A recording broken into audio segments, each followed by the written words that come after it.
"Sign it," Grant Calloway said, and the whole showroom went quiet. It was 9:40 on a Friday morning in October, inside the oldest car dealership in Macon, Georgia, a low brick building on Napier Avenue, with a roof that leaked in 3 places and a front door that had stuck halfway open since 1998. 41 employees stood in a loose half-circle between the service counter and a banner that read "Sunset Ceremony" in gold letters. 2 local news crews were rolling. Grant Calloway, 52 years old, chief executive of Calloway Automotive Group, 23 stores across Georgia, Alabama, and South Carolina, stood on a small stage built out of tire displays, holding a microphone in one hand and his father's old fountain pen in the other. And in front of him, holding a mop, stood a 60-year-old black man in a gray janitor's uniform with the name EZRA stitched over the heart. 11 minutes. That is how long the thing you are about to watch took, from the first laugh to the last signature. 11 minutes that would end up costing one of these 2 men every store, every account, and every inch of the name his father spent a lifetime building. And it would not be the man holding the mop. The ceremony that morning was supposed to be simple. Grant was closing store number 1. The original dealership his father Whitman Calloway had opened in 1969, the store the whole empire had been built on. The building cost money every month it stood. The books, Grant liked to say, were a graveyard. There were pastries from a bakery on Cherry Street, and a speech about progress typed by an assistant, and a demolition contractor already scheduled for the 2nd week of November. Grant was 4 minutes into that speech when he noticed Ezra Boone mopping the service corridor. Understand something before you judge what happened next. Ezra was not interrupting anything. The overnight cleaning contract ran until 10 in the morning, and the tile outside Bay 3 had a coolant slick on it that somebody was going to slip on. Ezra had been cleaning that same stretch of tile for 6 years. He was doing his job quietly, the way he did everything. But Grant Calloway was the kind of man who could not stand to share a room, even with a mop. He stopped mid-sentence, pointed across the showroom, and let out a laugh that was aimed at the cameras. "Well, look at this," he said. "The one man in Macon who still loves this building." The employees laughed the way employees laugh when a paycheck tells them to. Ezra kept mopping. He did not look up. In Grant's eyes, that was the offense. Grant Calloway needed to be looked at. "You there," Grant said, louder now, stepping off the stage with the microphone still live. "What's your name, Chief?" Ezra straightened up slowly, the way men do when their knees are older than their patience, and set the mop handle against the wall. "Ezra Boone, sir." "Ezra Boone," Grant repeated, tasting it. "Tell me, Ezra Boone, how much do we pay you to push that mop around my father's floor?" The room got very still. A young title clerk named Rennie Salas, 26 years old, standing near the finance offices with a folder of documents pressed against her chest, felt her face go hot. She would say later, under oath, that she knew in that exact second that something was happening that could not be taken back. Ezra answered plainly, because plain was the only way he had ever talked. $2,347 a month, sir. After taxes, it comes to less." Grant turned back to his audience, delighted. And here is where his mouth signed a contract that his lawyers would spend the next 18 months trying to burn. $2,347, he said into the microphone, stretching every syllable. "You know what, folks? I came down here to close this store. It costs me money every day it stands. The roof leaks. The basement is full of 40 years of paper nobody will ever read." He spread his arms wide and his watch caught the light. "So let's make a little history instead. Ezra Boone, I will sell you this dealership. The building, the land under it, and every rusted, worthless thing inside it. As is where is, all fixtures, furnishings, files, records, and contents. For exactly 1 month of your salary, $2,347. Let the janitor buy the dealership." People laughed. Not all of them. The service manager stared at his shoes. An older salesman named Dub Hutchins, who had sold cars on that floor since the Carter administration, closed his eyes the way a man closes his eyes in church when somebody says something profane. And Rennie Salas did the bravest thing anyone did that morning. She stepped forward 11 months into her first real job and said, "Mr. Calloway, sir, with respect, you shouldn't joke like that in front of him." Grant did not even turn his head. "Somebody write that girl up," he said, and the laughter came again, and this time it had an ugly edge to it. The sound people make when they are relieved the joke is not about them. Then Ezra Boone wiped his hands on a rag from his back pocket, looked at Grant Calloway for the first time that morning, really looked at him, and said 7 words in a voice so level that both news cameras pushed in to catch it. "I'll take that deal in writing, sir." Silence. Real silence, the kind that has weight to it. Grant's smile flickered, because a joke only stays a joke as long as nobody accepts it. His general counsel, a careful gray-haired man named Whit Emery, crossed the floor fast and whispered something urgent against the dead side of the microphone. Everyone watching saw what Grant did next. He waved him off. 1 flick of the wrist, maybe 3 inches of motion. Remember that wave. Empires do not usually fall to armies. They fall to 3 inches of a man's wrist on a Friday morning, in front of witnesses, on camera. Because Grant Calloway had 2 news crews rolling, 41 employees watching, and an ego that had never once in 52 years been told no in public. Backing down would have made him the punchline. And Grant would burn a building down before he would be a punchline. "Draw it up," he said, "as is. All contents.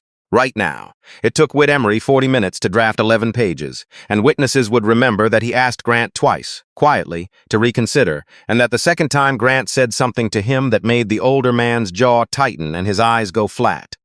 The purchase agreement sold the real property at 2214 Napier Avenue, the improvements thereon, and all fixtures, furnishings, equipment, files, records, and contents located therein, as is, where is, with all faults, for a purchase price of $2,347. A notary from the bank branch across the street, who had walked over for the pastries, was pressed into service and stamped every signature. The news cameras filmed the whole thing, because Grant asked them to. Ezra Boone paid in cash. He counted it out of a worn savings envelope he had been carrying in his jacket pocket all week, money set aside to pay a roofer for the little house on Tyndall Avenue where he had lived for 31 years. 116 20s, 110, and 17 ones, counted twice and stacked in neat towers on the folding table next to the pastry boxes. He did not rush, he did not shake. When the last dollar bill settled, he picked up Whitman Calloway's fountain pen, the one Grant had been holding all morning without knowing what it had signed in its lifetime, and he wrote his name the way his mother taught him, full and legible, so that nobody could ever pretend they did not know who he was. Grant leaned into the microphone one more time. "Let the record show," he said. "The janitor bought the dealership. Congratulations, Mr. Boone. You are now the proud owner of the deadest store in Georgia." Ezra folded his copy of the contract into thirds, put it in the inside pocket of his jacket, picked up his mop, and finished the tile outside Bay 3. Then he rinsed the mop head, wrung it out, hung it on the rack in the janitor's closet, the way he had every morning for 6 years, and walked out through the front door, the one that had stuck halfway since 1998, giving it the same small kick at the bottom and the same pull at the handle that everyone who worked in that building had learned to give it. 18 months later, Ezra Boone owned all 23 stores, not through a lottery ticket, not through a miracle, not through some billionaire descending from the clouds to reward him, through paper, through patience, through a basement that Grant Calloway had never once, in 18 years of running his father's company, bothered to walk down into. Listen closely, because this story is not really about cars, and it is not really about money. It is about what happens when a man spends 40 years being underestimated by people who confuse a uniform with a mind. It is about the difference between the people who collect grievances and the people who collect proof. They can look identical from the outside, standing quietly at the back of a room. They are not the same animal at all. And to understand what was folded up in thirds inside Ezra Boone's jacket pocket that morning, and why his hands did not shake while he counted out that money, you have to go back 50 years, to a shotgun house on the south side of Macon that smelled like collard greens and machine oil. Ezra Boone was born in March of 1963, the third of Deacon and Ruthie Boone's 4 children, in a narrow house 2 blocks off Pio Nono Avenue, close enough to the railroad shops that the whole street learned to talk in the pauses between trains. His father worked 31 years in those shops, coming home every evening with hands stained the color of strong tea and a lunch pail that rattled with the one wrench the company allowed him to keep. His mother taught fourth-grade Sunday school at Greater Zion Missionary Baptist and cleaned houses on the north side of town 3 days a week for families who called her by her first name, while she was required to call them by their last. Ruthie Boone had one lesson she taught more often than any scripture, and she taught it to Ezra the day he came home from school with tears standing in his eyes, because a teacher had marked his arithmetic wrong when it was right and had refused to check it. Ruthie did not go to the school. She did not write a letter. She sat her boy down at the kitchen table, put the paper flat in front of him, and made him work the problem again, out loud, every step, all the way through to the same correct answer. Then she said the sentence he would carry in his chest for the rest of his life. "Baby, you do not need to be seen. You need to be right. Being seen is their job to fix. Being right is yours to keep." He was right about the arithmetic. The grade was never corrected. Ezra kept the paper anyway, folded in a cigar box for 50 years. You are going to want to remember that cigar box. Men like Ezra Boone do not throw away proof. He was 19 when his father's back finally gave out, and the family needed every dollar the 4 children could carry home. So in October of 1984, 21 years old, Ezra took a job washing cars at a single-point dealership on Napier Avenue called Calloway Motors for $3.40 an hour, rain or shine, and he was glad to get it. The owner was a heavy-set white man in his 40s named Whitman Calloway, who wore short-sleeved dress shirts in every season, chewed toothpicks instead of smoking, and had a habit of standing in the middle of his own service department at 7 in the morning, saying nothing, just listening to the place the way a farmer listens to weather. 3 weeks into the job, Whitman walked into his parts room and stopped in the doorway. The room had been reorganized. Not cleaned, reorganized, fast-moving parts had been shifted to waist height. Slow movers had gone up top. Brake components were grouped by model year instead of by supplier. And on the counter sat a shoebox holding a handwritten card index that cross-referenced part numbers against the 40 most common repair orders the store wrote in a month, so that a counterman could pull a whole job's worth of parts in one trip instead of 5. Whitman stood in that room for 10 full minutes without saying a word.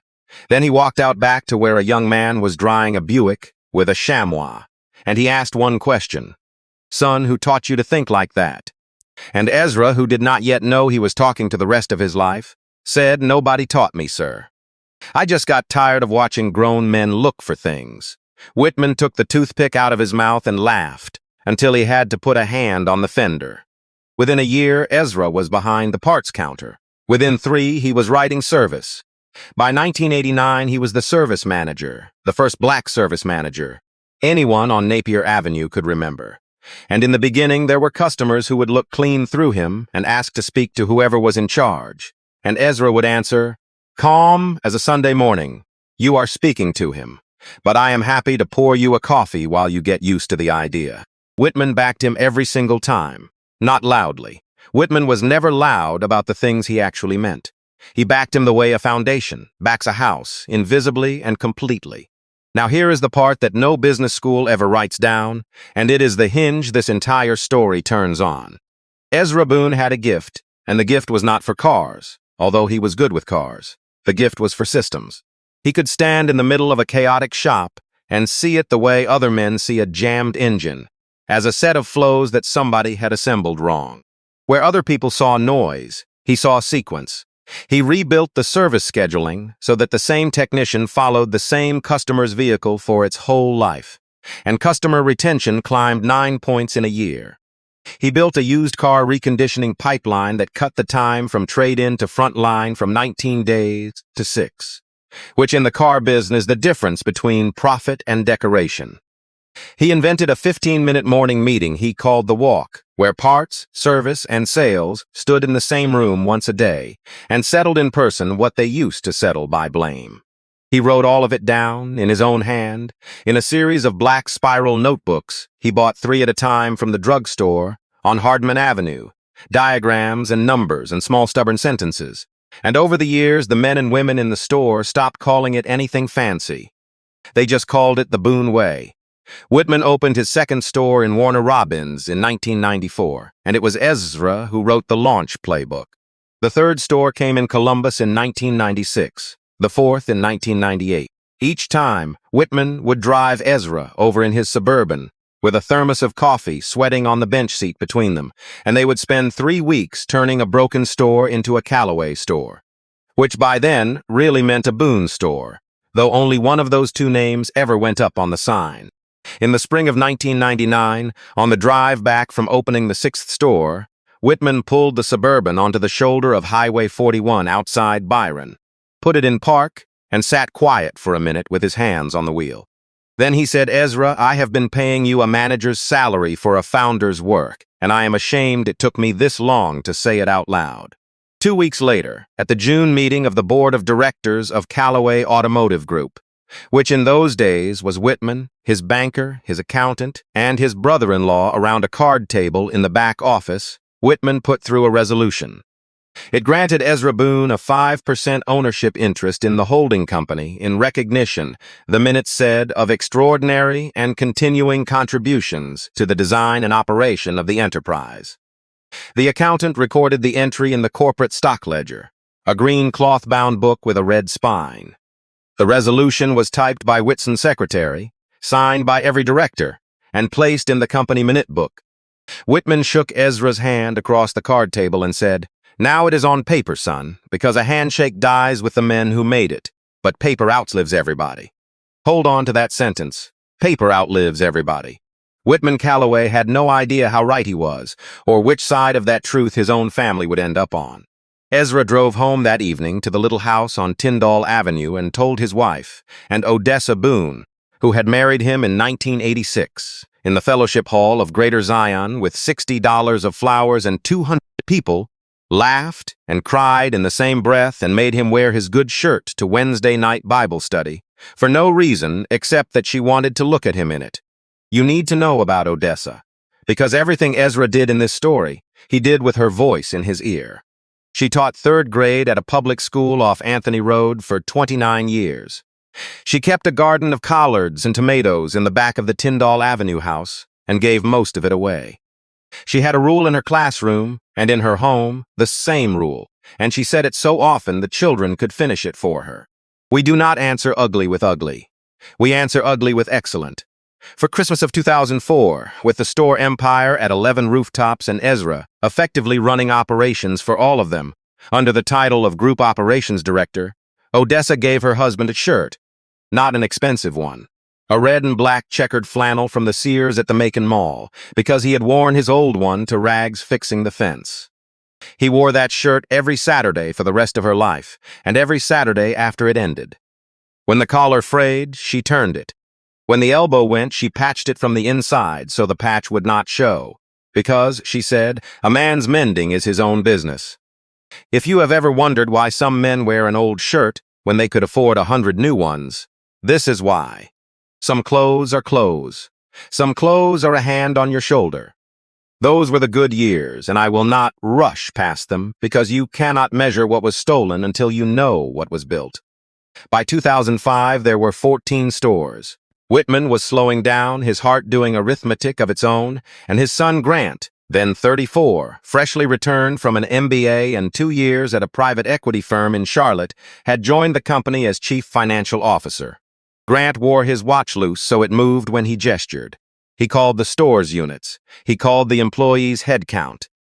He looked at his father's card table board and saw something embarrassing. And he looked at his father's operations director and saw something worse.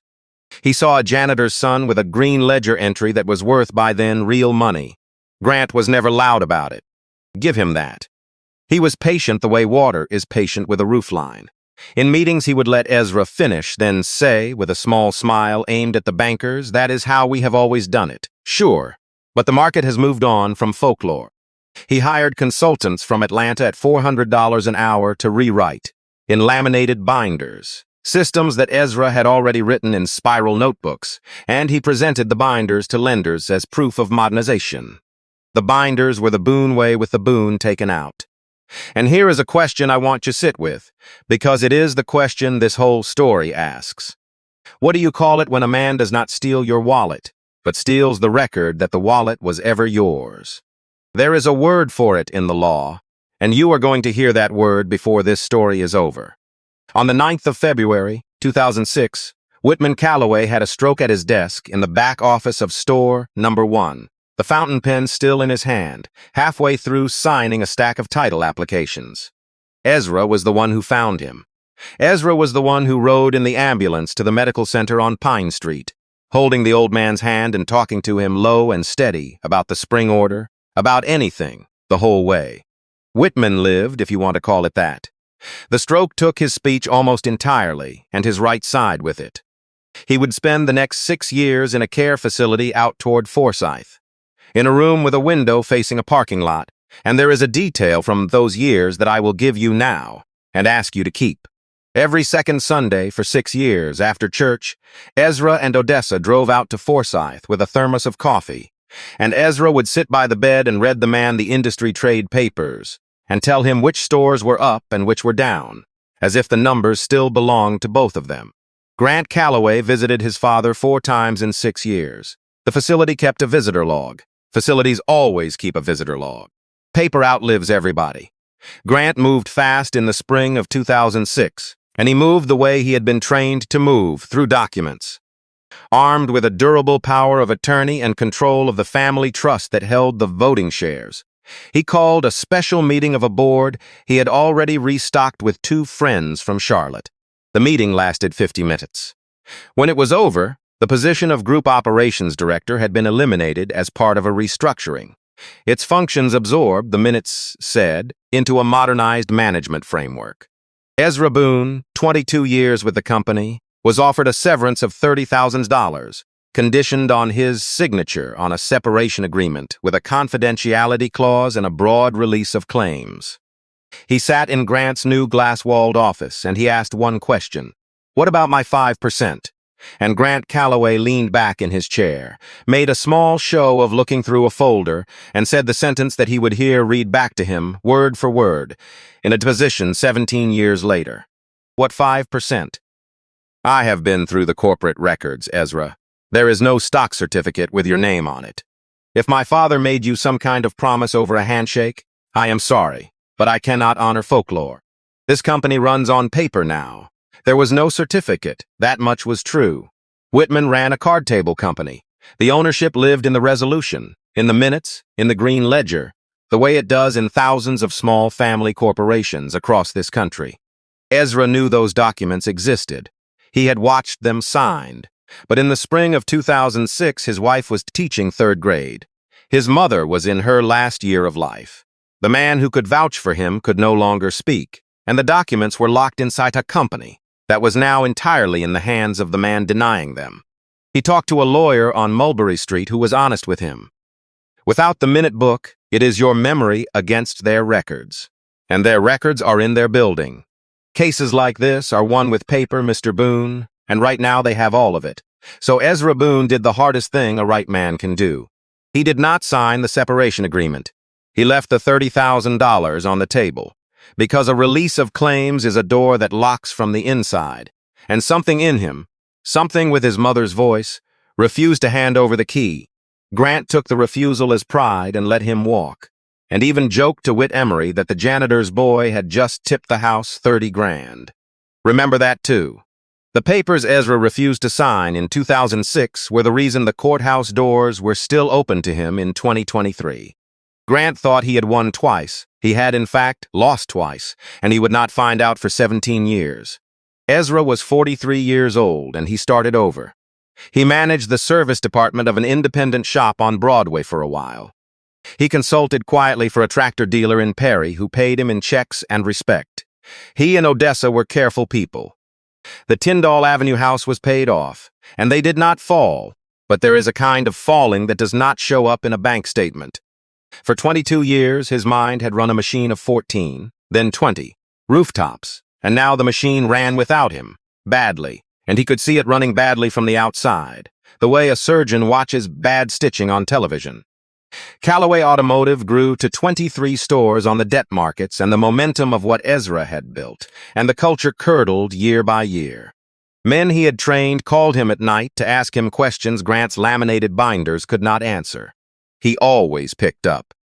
Then, in the spring of 2019, Odessa found the lump, and by Christmas the doctors at the cancer center had stopped talking about years. She died on the 4th of March, 2020, at home, in the front bedroom of the Tyndall Avenue house, holding her husband's hand, wearing her good blue robe, with the garden already turned for a spring she had planned anyway, because that was who she was. The last thing she said that made it all the way into words, and Ezra wrote it down that night so he would never smooth it over in memory, was this: "Finish it excellent, baby. Whatever it is. Finish it excellent. Grief does strange arithmetic with a man's days." Ezra was 57, alone in a quiet house, with a pension that covered the lights and a mind that had never once in its life consented to be idle. And so in the fall of 2020, he did a thing that his niece thought was heartbreaking, and his barber thought was crazy, and nobody at all understood correctly. A commercial cleaning contractor held the overnight janitorial contract for the original Calloway store on Napier Avenue. Ezra applied under his own name. The contractor's hiring manager was 24 and had never heard of him. Human resources at Calloway Corporate never saw the paperwork of a subcontracted night janitor, and Grant Calloway had not set foot in store number 1 in years, because dyeing stores embarrassed him. Why? Why would a man who had run an empire push a mop through it at night for $2,347 a month? His niece asked him straight out, one Sunday over fried chicken, and Ezra wiped his mouth and answered her straight back. Because your uncle built that place, and a man is allowed to sit with what he built. Because Whitman is gone now, and somebody ought to look in on the old rooms. And then he said the third reason quietly, looking at his plate. And because the paper is still in that building, baby. Nobody ever moves the paper. They forget it before they would ever move it. He knew, you see. He had known for 17 years. Down a switchback staircase behind the parts department, under store number 1, was a basement that ran the full footprint of the building, dry, cool, and forgotten, where Whitman Calloway, a Depression child who never threw away a signed page in his life, had ordered every box of corporate records archived since 1969. The minute books, the stock ledger, the board resolutions. And 40 years of the group's dealer paperwork besides, because when Grant built his glass headquarters outside Atlanta in 2011, he had scanned what the consultants called active files and paid a moving company to shove the rest, pallet after pallet, down into the cheapest storage he owned, which was the basement of the store he was already starving toward demolition. Ezra had watched the trucks do it. He had been standing across Napier Avenue, on the sidewalk the day they did. For 3 years he mopped those floors at night, and he never once went down those stairs, because the boxes belonged to Calloway Automotive Group, and Ezra Boone does not touch what is not his. I need you to hear that plainly. 3 years, one locked door between him and his proof, and he never turned the handle, because being right was his job, and he refused to be wrong in the way he went about it. He was waiting. If you had asked him what for, he would have told you the truth. He did not know. His mother would have called it faith, and she would not have been wrong. And then, on a Friday morning in October of 2023, in front of 41 witnesses, 2 news cameras, and a notary who had come for the pastries, Grant Calloway stood on a stage of tire displays and sold Ezra Boone the building, the land, and every rusted, worthless thing inside it. As is, where is, all fixtures, furnishings, files, records, and contents, for exactly 1 month of a janitor's pay. Now you understand why his hands did not shake. Let's go back to that morning one more time. And this time, let's slow it all the way down, because the 11 minutes you watched at the beginning were not 11 minutes to everyone in that room. To one man, they were the closing of a 17-year circle, and to one young woman, they were the morning. She found out what her own spine was made of. Rennie Salas had been at Calloway 11 months. Title clerk, store number 1. The last title clerk the store would ever have, processing the final paperwork of a dying dealership. She was the daughter of a drywall hanger and a hospital cafeteria cook. First in her family to finish college, 26 years old, still driving the Civic she bought at 19. She had learned 2 things in 11 months. The first was that the quiet night janitor knew more about how a dealership worked than anyone in the building, because one evening she had stayed late fighting a lien release from a bank in Alabama, near tears with frustration, and the man mopping past her desk had paused, read the facts upside down from 4 feet away, and said gently, "Call the branch, in Dothan, not Birmingham." Ask for the payoff desk, and give them the last 8 of the VIN before they ask.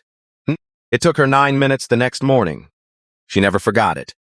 The second thing she had learned was that when corporate came down from Atlanta, you kept your head below the cubicle line. On that Friday, she forgot the second thing because of the first. The ceremony had been strange from the start. Grant arrived at 9:05 with an assistant, a photographer, and Whit Emery walked the showroom the way a man walks a fish market and told the assistant, loudly enough for the sales desk to hear, that the whole place smelled like 1985. Dub Hutchins, 39 years selling cars on that floor, heard it and said nothing, and something in his shoulders came down half an inch and stayed down. At 9:36, Grant took the stage. At 9:44, he saw the mop. You know the words by now. I will not make you hear them all again. But there are 3 details the cameras caught that matter more than the words. The first is what the room did. 41 people, and when Grant asked a 60-year-old man to say his salary out loud into a microphone, not one person moved. That is not because they were cruel. Most of them were decent people with car payments, and that is exactly the point I want you to carry out of this story. Injustice rarely needs villains in quantity. It needs one confident man with a microphone and 41 mortgages in the room. The silence of good people is the loudest sound in this entire story, and Ezra heard it clearly, and forgave it faster than most of them ever forgave themselves. The second detail is Rennie. When she stepped out from behind the finance partition and said, "Sir, with respect, you shouldn't joke like that in front of him," her voice cracked in the middle of it, and she planted her feet the way you do when your knees have opinions of their own. Write that girl up. Laughter. And here is the moment inside the moment. Ezra turned his head, found her eyes across the showroom, and gave her a nod so small that only she and one camera operator ever saw it. She would say later that the nod felt like somebody co-signing a loan she was terrified she could not repay. 18 months after that morning, she would find out exactly what that nod was worth. We will get there. The third detail is the clause. When Whit Emery drafted the agreement at the parts counter, laptop balanced on a display of wiper blades, he wrote it the way careful lawyers write things they hate, as protectively as the client's ego allowed. And he tried. He looked up and said, "Grant, at minimum let me carve out the business records. We will haul them out next week."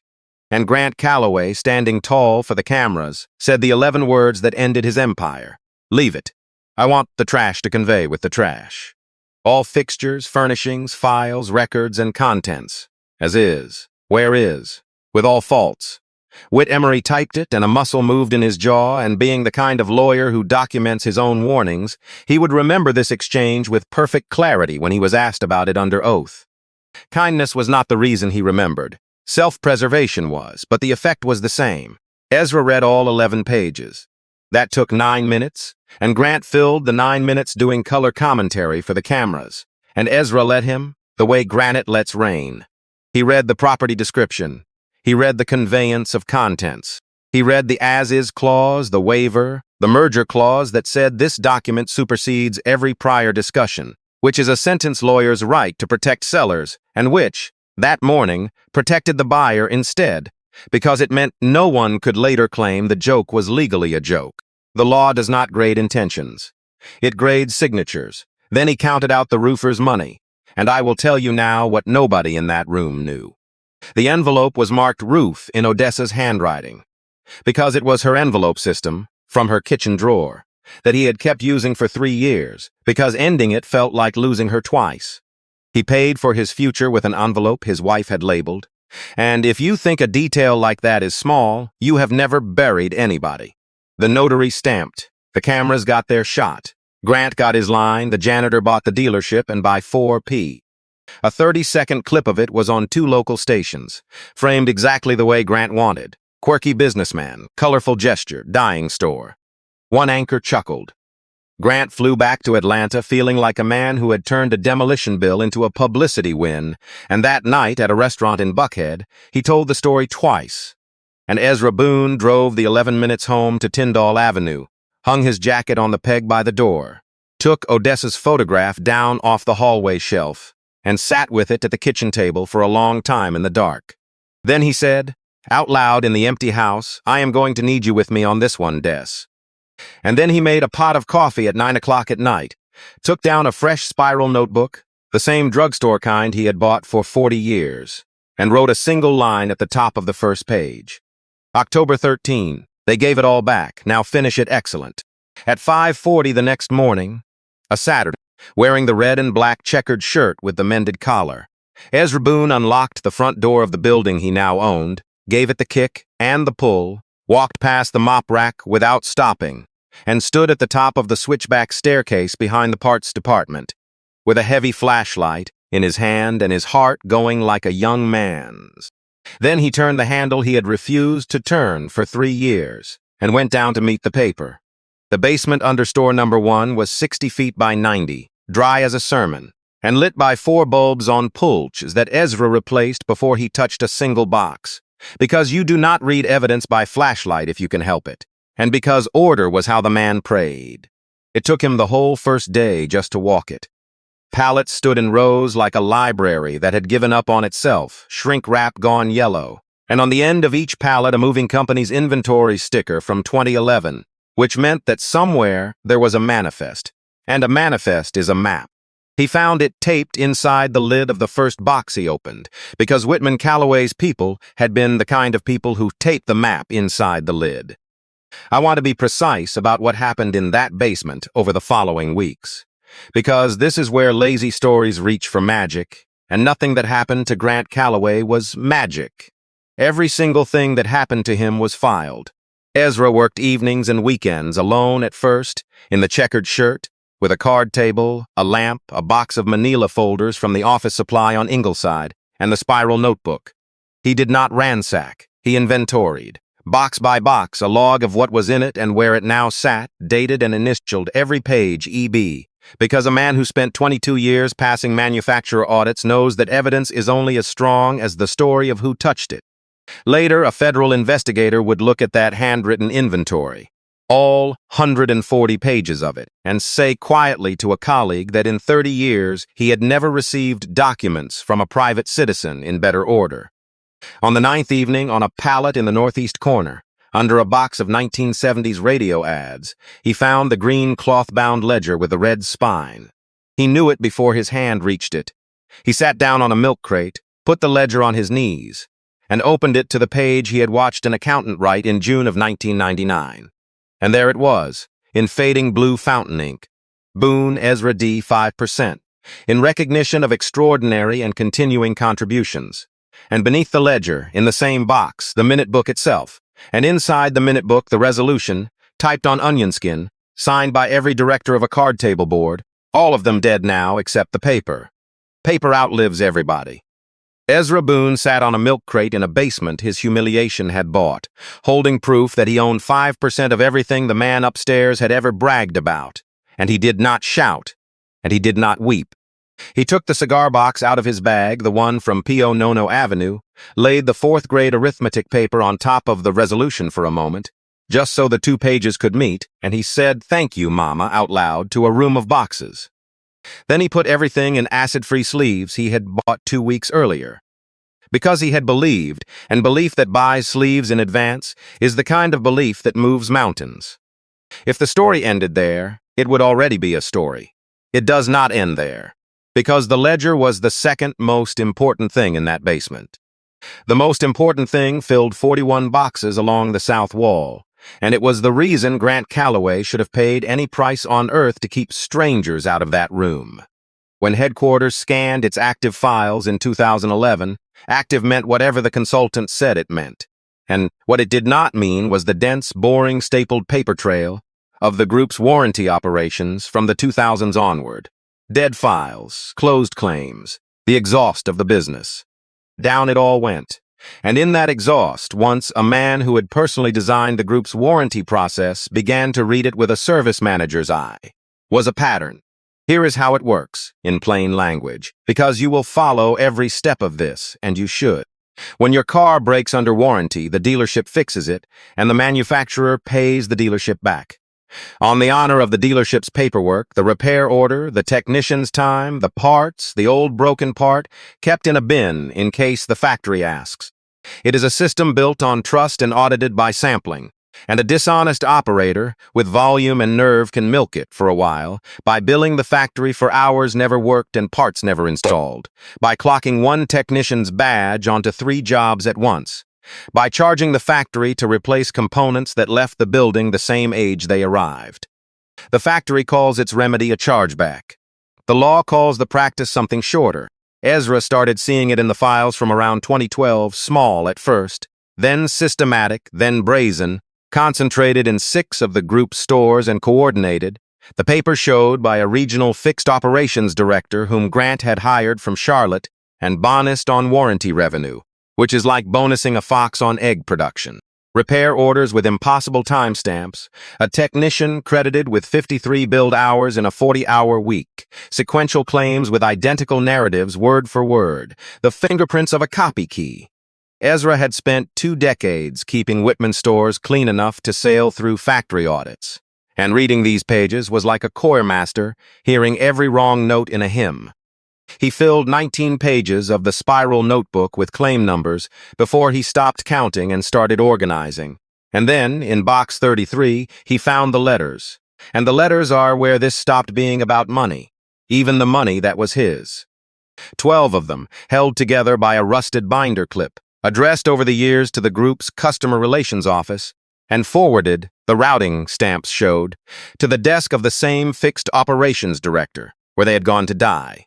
12 customers whose engines and transmissions had failed inside their warranty periods, and whose claims had been denied, with form letters citing lack of maintenance or outside influence, at the very stores that were simultaneously billing the factory for phantom work.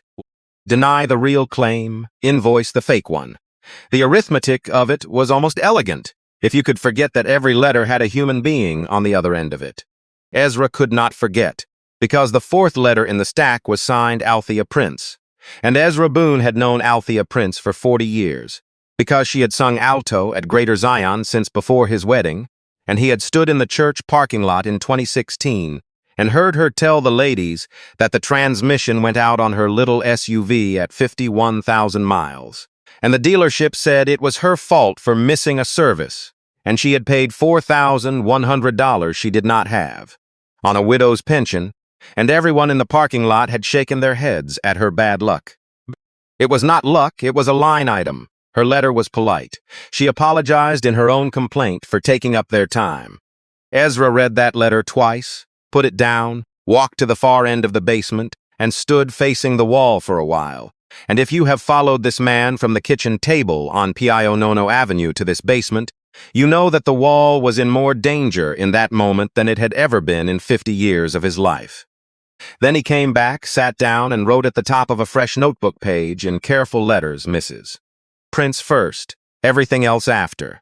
We answer ugly with excellent now.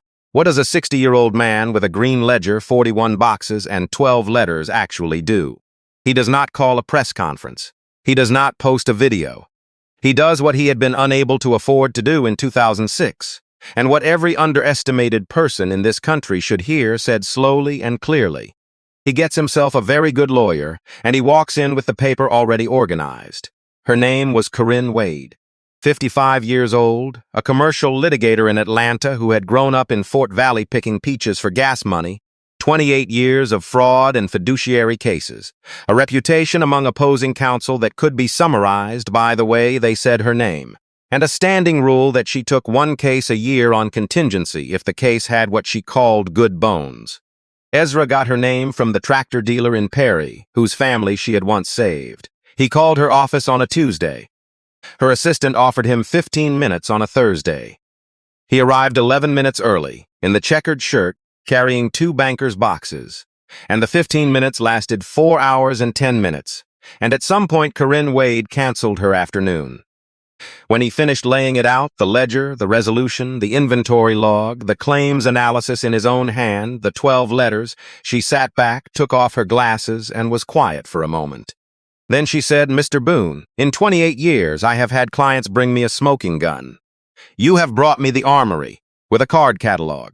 He said, "My mother raised me to be right." Corinne Wade put her glasses back on and said, "God bless your mother. Here is how we are going to be right in the correct order. The correct order. Write that phrase on your heart. because everything that follows from it. Revenge is loud and fast and usually ends with the loud man in trouble.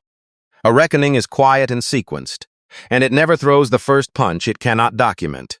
Corinne Wade built the sequence on a legal pad that first afternoon, and it had 4 steps, and each step armed the next. Step 1, before anything else, quietly. She brought in a forensic accountant, a precise, unhurried man named Theo Mabry, who had spent 11 years auditing dealerships for a captive finance company before going private, and for 9 weeks, in the basement on Napier Avenue bulbs. Theo Mabry and 2 associates rebuilt the warranty scheme claim by claim, cross-checked against technician payroll recs they had shoveled, that were also because Grant's movers had not sorted, they had shoveled. The final memorandum ran 206 pages.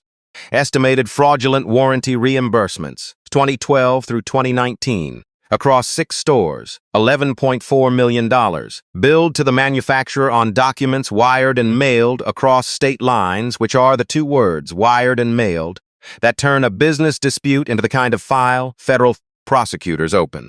And Appendix D, 4 pages long, the 12 denied customers, names, dates, dollar amounts, laid against the phantom claims processed the same weeks at the same stores. Step 2, the factory. Not the government first, the factory. And here is why. And this is the move that shows you Ezra was in the room when the strategy was written, because only a dealership man would know it. A manufacturer that discovers it has been systematically defrauded does not merely want its money back. Under the dealer sales and service agreement every franchise signs, fraudulent warranty claims are grounds for chargeback of every tainted dollar, with interest, and for termination of the franchise itself. And a dealer group's entire inventory floats on borrowed money, floor plan credit, secured by the cars on the lots, and every floor plan agreement contains a clause that a franchise termination, or even a formal notice of default, lets the lender call the loan. Grant Calloway's empire was 23 rooftops, resting on a single assumption, that the paper in the basement would stay in the basement. Corinne Wade's letter to the manufacturer's general counsel in Detroit was 4 pages long, attached 60 exhibits, and offered the originals for inspection under agreed protocols. The factory's audit team was in Georgia within 3 weeks. They came polite and left grim. Step 3, the civil case, Ezra's own. Boone versus Calloway Automotive Group and Grant Whitman Calloway individually, filed in Superior Court in Bibb County for conversion of his 5% interest, breach of fiduciary duty, and fraud. And to the defense that 17 years had passed, Corinne Wade attached the 2006 story in advance and turned it into a weapon, because Georgia law, like the law of most states, stops the clock when the defendant fraudulently conceals the claim. And what do you call it when the custodian of the corporate records tells a shareholder to his face that no record of his shares exists? While the ledger and the resolution sit in a building the custodian controls. You call it fraudulent concealment, counselor, and you prove it with the defendant's own basement. The complaint also noted, almost gently, that the plaintiff had declined to sign the 2006 release. The $30,000 Grant saved that spring turned out to be the most expensive money he never spent. Step 4, last, the referrals, to the State Consumer Protections Division and to the United States Attorney for the Middle District of Georgia, complete, organized, and unbegged. Corinne's rule, hand the government a case so clean that declining it is harder than taking it. And underneath the 4 steps, before all of them, there was a step 0, and it was Ezra's alone. And Corinne argued against it for a full day on strategy grounds, and then stopped arguing when she saw his face. Before any letter went to Detroit, Ezra Boone drove to a small brick house off Log Cabin Drive with a cashier's check for $4,100 and change for the years, and sat at Althea Prince's kitchen table, and told her only that an old error at the dealership had been found in her favor, and drank her coffee, and let her praise God without correcting a word of it. 11 other checks went out the same month by mail. His lawsuit had not settled. That was his roof money and his pension. Some debts you pay before anyone rules on them, or you were never owed anything to begin with. Now here is a question for you, and I want you to answer it honestly in the comments when we get to the end. 17 years. If a man had done to you what was done to Ezra Boone, could you have waited 17 years? And then, holding the knife at last, used it this carefully. Or would the loudness have taken you? Do not answer too quickly. The loudness takes almost everybody. Before I show you the avalanche, I owe you the winter, because the 14 months between the filing and the fall were not a montage, and this channel does not sell montages. They were the kind of months that do not photograph well, and if you skip them, you will learn the wrong lesson from this story. You will learn that proof wins. Proof does not win. Proof plus endurance wins, and endurance is paid for in ways no court ever reimburses. Start with the money, because Ezra would want you to see the ledger. Corinne Wade took the case on contingency, but contingency covers the lawyer, not the war. Theo Mabry's 9 weeks of forensic work cost real money.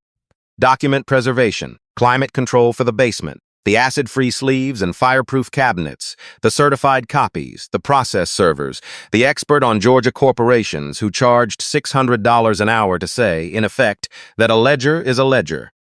Ezra had already emptied the roof envelope into the purchase, and the 12 cashier's checks had gone out to 12 households before a single motion was ruled on. In March, he took a mortgage against the Tyndall Avenue house, the house he and Odessa had burned the note on in 2009 with a cookout in the backyard, and the loan officer at the credit union, a woman who had been in Odessa's third grade class in 1988, processed the paperwork with her jaw set tight and said only, "You get them, Mr. Boone." He slept in that house every night of the war, and never once told his niece it was collateral. She found out the way we are finding out, from the record. Then the town, because a small city is a single nervous cyst, and Napier Avenue runs straight through it. For the first few months, before the filings were public, all Macon knew was the 30-second clip, and the clip, you remember, was cut to Grant's rhythm, the janitor who bought the dead dealership. Somebody set it to banjo music online. At the barbershop on Montpelier, a man Ezra had known 40 years said, laughing, "Not unkind, what you gonna sell down there, Ezra? Mops?" And Ezra laughed with him, because his mother's arithmetic had taught him that a man who cannot be laughed at cannot wait, and waiting was the whole plan. But do not let his calm fool you about the cost. There is a tax on being publicly foolish while privately right, and it is collected daily, in glances at the grocery store, in the tone of old acquaintances, in the sermon illustrations you suspect are about you. He paid it every day for over a year, and never itemized it to a living soul. Then came the quiet visits, because empires do not go down without checking whether the man at the bottom of the paperwork has a price. In May, a private investigator from Atlanta spent 2 weeks in Macon asking around about Ezra Boone's finances, his habits, his late wife, his church. He found nothing, because there was nothing. But Ezra noticed him on the 4th day, the way a service manager notices a car that has circled the block twice, and instead of confronting him, he had Corinne send the man's license number to the court as a preservation matter, another page for the file. And in August, at a mediation the judge ordered, Grant's lawyers slid across the table a settlement offer with 7 figures on it, and a confidentiality clause stapled to its heart. Surrender the documents, seal the record, say nothing forever. 17 years earlier, a poorer, younger Ezra had refused $30,000 and a silence clause across a different table. Now they were offering him 100 times as much for the same signature. He read all of it, the way he reads everything, and then he looked up, not at the lawyers, at Grant, and said, "You are still trying to buy the record instead of correcting it." The answer was no in 2006. The number was never the problem. They took a recess after that. Corinne Wade told the record that she had never before watched a client turn down that kind of money without blinking, and that when she asked him about it in the hallway, he said, "Mrs. Prince's letter is in that file. You cannot seal a person." And then there was the night in January that I will hand to you carefully, because it is the closest this man ever came to the edge of himself. The case had hit its slow season, motions pending, everything underwater, nothing moving. The mortgage payment had cleared that morning. The banjo clip had resurfaced somewhere with new jokes, and Ezra Boone, 61 years old, sat at the kitchen table on Tyndall Avenue at 2 in the morning with the spiral notebook closed in front of him, and, for the first time since October, did not know what to write in it. He got up, walked to the hall closet, and took down Odessa's blue robe, which he had never moved, and held it, standing in the dark hallway for a long time. A weaker story would give you a vision here, a voice, a sign. I will give you what actually happened, because it is better. Nothing happened. The furnace clicked. A train went by, 2 blocks over, the way trains had gone by his whole life, and in the pause after it, he heard his own memory say the sentence in her voice. Finish it excellent, baby. And he hung the robe back on its hook, squared it on the hanger the way she would have, went back to the kitchen, opened the notebook, and wrote one line. January 19. Still right, went to bed. That is what faith looks like at 2 in the morning. In a house with a new mortgage on it. It does not glow. It squares a robe on a hanger and writes the date. He was not entirely alone, and the record should show that too. Dub Hutchins came by on Saturdays with barbecue and sat with him in the basement while he worked, telling 40 years of stories, asking nothing. Rennie Salas, who by then had been pushed out of the company for a paperwork pretext everyone understood, drove over one evening in the Civic with a box of her own, copies she had lawfully kept of her own write-up and termination file, and set it on the card table and said, "I don't know if this helps anything, but you stood up for me with a nod." So, it went into the inventory, dated and initialed, and months later, when the pattern of what happened to employees who spoke up became relevant to a courtroom, it helped. The choir at Greater Zion, who did not know the details and did not ask, took to laying a hand on his shoulder on the way past his pew, one after another, every Sunday, an entire winter of hands, and if you have never been carried by a church that has decided not to ask you any questions, I cannot explain it to you, and if you have, I do not need to. That was the winter. Hold it in your mind while you watch what comes next, because next comes the part that looks like lightning. And I need you to remember that lightning is just a long, slow charge that finally found its path. Grant Calloway learned that Ezra Boone existed, in the legal sense, on a Tuesday in February, 4 months after the sunset ceremony, when 3 things arrived in a single week like weather fronts colliding. The factory's notice of audit findings and intent to charge back $11.4 million. The sheriff's service of the Bibb County complaint. And a letter from the floor plan lender, whose risk department read the trade press, requesting immediate assurances and a meeting. He called Whit Emery into the glass office in Atlanta, threw the audit notice across the desk, and demanded to know how a janitor got their warranty files. And Whit Emery, a careful man who kept his own file of warnings, said in a voice witnesses in the hallway described as older than the room, "He did not get them, Grant. You conveyed them. All fixtures, files, records, and contents. I asked you twice. You said the trash could convey with the trash. There is video of that morning in October. There always was. The lawyers on every side of what followed watched the 30-second clip more times than anyone counted, and it never changed. A joke only stays a joke as long as nobody accepts it, and paper does not care why you signed.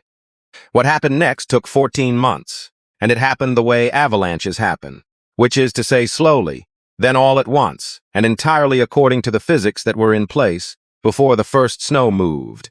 Grant's defense lawyers, good ones, billed him a fortune to attack the chain of custody, and were met with 140 pages of dated, initialed inventory and the sworn testimony of Theo Mabry.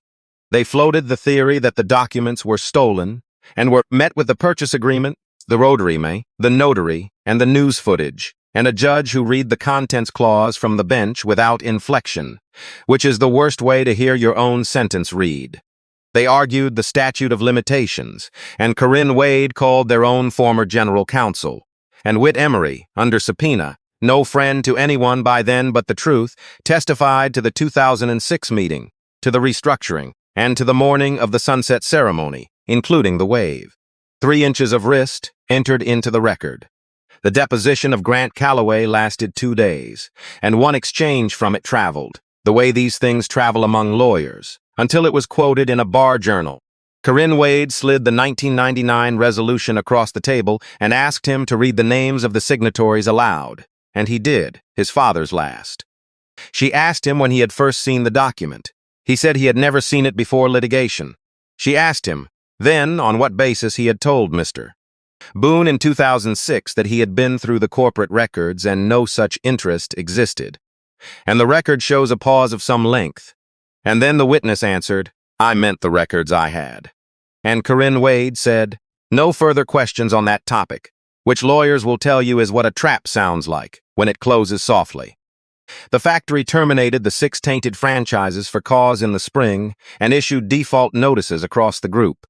The floor plan lender, contractually entitled and institutionally unsentimental, called $211 million. The board that Grant had stocked with friends discovered, as such boards always do, that friendship has a fiduciary ceiling.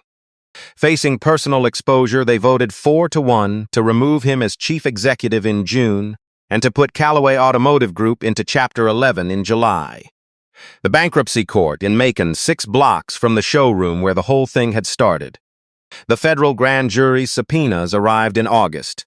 Grant Calloway surrendered his passport in September, and his lawyers began negotiating over the word restitution, and his house in Buckhead went on the market with a real estate agent who described it as an entertainer's dream.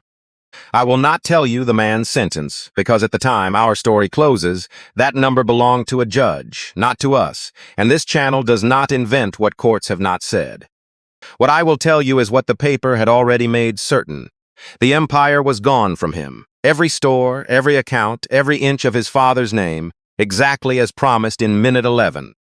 And now the part you have been waiting for since the title, the part that even the lawyers in this story call the turn. A company in Chapter 11 with valuable franchises and a poisoned owner is not liquidated for scrap. It is sold under Section 363 of the Bankruptcy Code, cleaned by the court, to the best qualified buyer the estate can find, and the manufacturer holds a quiet veto because no one becomes a dealer without the factory's blessing. So consider what the factory's people saw when a bid was assembled that fall by a partnership called Boone Legacy Automotive. Its lead investor held an $18 million judgment against the estate, 5% proven ownership plus damages, plus the interest of 17 years, which the court-approved settlement let him apply against the purchase price. Its operating plan was a set of systems the factory's own field staff had once studied without knowing whose they were. Its financing came from a 100-year-old black-owned bank in Atlanta whose chief credit officer, Lucille Hart, read Theo Mabry's memorandum twice and said, "This is the safest loan in Georgia, because this man audits himself." And its dealer principal was a 62-year-old service manager, whose file at the manufacturer contained, from the Whitman years, some of the cleanest audit history in the Southeast. The sale closed on the 9th of April at 11:15 in the morning in a courtroom on Mulberry Street, 18 months, almost to the week, after a Friday in October. 23 stores. The signature page reached Ezra Boone, and he took out of his breast pocket, where it had ridden for a year and a half, Whitman Calloway's fountain pen, which had conveyed, an appraiser had confirmed with a straight face, with the contents of the building. He signed his name full and legible, so that nobody could ever pretend they did not know who he was. Corinne Wade leaned over and said, "Congratulations, Mr. Boone." And Ezra looked at the page for a moment and said, "My mother told me being seen was their job to fix." Took them 54 years. Then he went home and wore the checkered shirt to church on Sunday, and let Greater Zion make all the noise he would not make himself. There was one meeting between the two men after the courtroom, and only one, and I will give it to you exactly, because what a man does with total victory tells you more about him than anything he does in defeat. It happened in a hallway outside a deposition room in Atlanta, late that spring, unscheduled. The way the worst and best moments always are. Grant Calloway came out of one door, aged 10 years and 14 months, tie loose, lawyers flanking him like nurses. Ezra came out of another, in a gray suit now, because owners wear suits to depositions, with a checkered shirt underneath it, because some clothes are a hand on your shoulder. The hallway emptied of sound. Grant looked at him, and everyone present braced for something, and what came out of the man was almost a whisper. "You could have just told me that morning. Who you were. What was down there. You could have said something." And Ezra Boone looked at him, not unkindly, and gave him one sentence, and then walked on to the elevator. "I spent 17 years telling you, son. You were the one holding the microphone." He did not look back. The elevator doors closed. Corinne Wade, who saw it, said afterward that she had watched 1,000 confrontations in her career, and that was the only one she ever saw where the winner left the room heavier than he came in. Because mercy weighs more than triumph, and Ezra carried both. Now let me tell you what a man builds when the building is finally his. Because if this story were only about a fall, it would not be worth an hour of your life. Falls are cheap. What Ezra Boone did with 23 stores is the actual ending, and it started on his first Monday as owner, at 7 in the morning, in the service department of store number 1, where a 62-year-old man in a checkered shirt stood in the middle of the floor saying nothing, just listening to the place the way a farmer listens to weather, while the technicians came in one by one and understood. Some of them with tears they pretended worked for now. Exactly whose company they worked for now. Rennie Salas was working at a title company out by the interstate by then, because Grant's people had in fact written her up, and then found a reasons within the quarter, the way they do.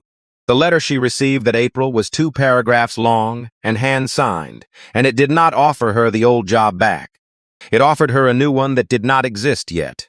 Director of Customer Advocacy for the group, reporting to the owner, with one written mandate. Every warranty claim, every complaint, every letter answered by a human being within 72 hours, and a standing rule which was engraved, at Ezra's instruction, on a steel plate mounted at eye level beside the customer entrance of all 23 stores, where the framed mission statements used to hang. The plate says 4 sentences. Every letter gets an answer. Every answer gets a name. If we were wrong, we say so first and fix it fast. A file is a person. Rennie read the offer letter 3 times in her Civic in a parking lot and called her mother before she called anyone else. At the press event announcing the group's new leadership, a reporter asked her why the owner had chosen someone so young for such a visible role. And Rennie said, "Because one morning I said 11 words out loud, and he never forgot them, and I have thought every day since about how many rooms I have been quiet in." Write that down, the reporter did, and it ran, and it is the best sentence in this whole story that Ezra did not say. Dub Hutchins, 71, got a phone call asking him to unretire for 1 year, as what Ezra called the group's manners director, teaching young salespeople the old man's first rule, which was that you sell a car the way you would sell it to your own mother, slowly and twice as honestly. Dub cried on the phone and denied it for the rest of his life. Whit Emery retired from law quietly, and the following spring was seen on Saturdays at a certain dealership teaching a compliance seminar without a fee, which is the closest thing to penance the profession allows. And Ezra let him, because Ezra kept a private ledger of who had asked twice. The scholarship fund was announced on the 4th of March, which was not an accident, at Greater Zion, from the same fellowship hall where a wedding had happened in 1986, with $60 of flowers. The Ezra Boone Excellence Fund, seeded with $2 million of the settlement, pays full trade school tuition, tools, and a stipend for young people from Bibb County entering the automotive trades, with exactly 1 essay question on the application, which Ezra wrote himself in 1 draft. Tell us about a time you were right and nobody believed you. What did you do next? The first cohort was 11 students. 3 of them were placed as apprentices under master technicians at store number 1, and on their first morning, before their toolboxes were assigned, Ezra walked all 3 of them down the switchback staircase behind the parts department and stood them in a clean, well-lit basement, empty now except for 1 green cloth-bound ledger in a glass case, and told them the whole story, plainly, without decoration, the way you hand someone a wrench. Mrs. Althea Prince rode to the reopening of store number 1 in the front passenger seat of a courtesy shuttle that now runs, free, on a loop between the South Side neighborhoods and the service department, because Ezra had read all 12 letters again, the week the sale closed, and noticed that 4 of them mentioned, in passing, apologetically, the difficulty of getting a ride. The shuttle is called the Ruthie, and if you ask the drivers why, they will tell you, because the owner's mother believed everybody deserves to get where they are going. And on a Friday morning in October, 1 year to the day after the sunset ceremony, Ezra Boone held a ceremony of his own on the same showroom floor, with pastries from the same bakery on Cherry Street, and 41 chairs set out on purpose, and he stood without a stage and without a microphone, because the room was quiet enough to hear him, and he said this: "A year ago, a man stood here and told you what this building was worth. He was off by 23 stores and 1 human being. That is the most expensive appraisal in the history of Georgia. And I want it to teach us all the same thing it taught me. In this company, nobody is furniture. Now let's get to work. The doors open at 9. They repainted the sign that month, and the whole town watched to see what name would go up. And here is what went up, in navy blue on white. Calloway Boone Automotive. His people asked him why he kept the name of the family that had done it to him, and Ezra said, "That name belongs to Whitman before it belongs to anybody else, and the man paid for half of everything I know. You do not erase a father because of a son. I had that done to me. I know how it feels." The front door of store number 1 still sticks halfway. The renovation budget had a line for it, $4,100 approved, and Ezra crossed it out himself with a felt pen and wrote in the margin, in careful letters, "Leave it." Every morning, the owner of 23 dealerships arrives at 6:50, gives the bottom of that door the same small kick and the same pull that everyone in that building has learned for 25 years, and steps inside. Some men fix a sticking door. Some men keep one, so that every single morning, on the threshold of everything they own, their own body reminds them what it cost and how it opened. So what do we take home from Ezra Boone, you and I? Let me try to say it the way his mother would have wanted it said, plainly. They will price you in front of a crowd. They will hold the microphone and set your number, and the crowd will laugh, because the crowd has car payments, and the silence of good people will be the loudest sound in the room. And in that moment, you will have 2 choices that look identical from the outside, and could not be more different. You can collect the grievance, and it will feed on you for 17 years and leave you hungrier. Or you can collect the proof, and keep your receipts and your dignity in the same envelope, and wait, and work, and be right so thoroughly, so patiently, and in such good order that when the day finally comes, you do not even have to raise your voice. The paper speaks. The paper always speaks. Paper outlives everybody, and so does excellence, and so, I am telling you, does a mother's sentence spoken over a kitchen table in 1971. Grant Calloway assigned a man a value of $2,347 in front of 2 cameras. 18 months later, that man owned all 23 of his stores. The number was never the price of the janitor. The number was the price of the mistake, and the mistake was believing that a uniform tells you anything at all about the mind inside it. You do not need to be seen, you need to be right. Being seen is their job to fix, and sooner or later they always have to fix it.